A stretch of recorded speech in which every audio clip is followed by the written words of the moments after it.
रघुवंशी राम उदास एक पत्थर पर बैठे हुए कि इतना रक्तपात क्यों हुआ, दुखी है राम लाशों को देखकर। मंदोदरी गई, कमांडो खड़े हुए हैं उनको रोकने के लिए, लेकिन देखा कि माता मंदोदरी आ रही है तो पुलिस वाले हट गए, वानर हट गए, पीछे से पहुंची। चिंताग्रस्त राम ने अचानक एक स्त्री की छाया देखी जो पैर के आसपास आ रही है। राम सचेत होकर उठे और पलटकर कहा कि देवी मैं आपको प्रणाम करता हूं, इस निर्जन रण क्षेत्र में आप कौन हैं?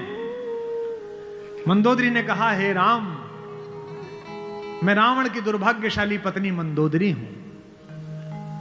राम ने कहा मां मैं आपसे क्षमा चाहता हूं, आपका पति बड़ा तेजस्वी था, महाज्ञानी था, उच्च कुल में पैदा हुआ था, ब्रह्मा का वंशज था, लेकिन उसने अनीति की थी इसलिए मुझे उसको मारना पड़ा। मैं आपके इस शोक के लिए क्षमा चाहता हूं। मंदोदरी ने कहा मैं इसलिए नहीं आई कि मैं तुम्हें कोसूं। राम ने पूछा फिर किस लिए आई मां? मंदोदरी ने कहा मैं देखने आई थी कि जिसने पूरी दुनिया पराजित कर दी, जिसने तेरे पूर्वज मानधाता तक को स्वर्ग में जाके चुनौती दे दी, जो कुबेर को कालर से पकड़ के नीचे ले आया, उस महापराक्रमी को हराया किसने? ऐसा उसमें क्या है जो मेरे पति में नहीं था? तो राम ने पूछा कि मां आपको पता चला क्या है? बोले हां पता चल गया, आने से पहले ही पता चल गया।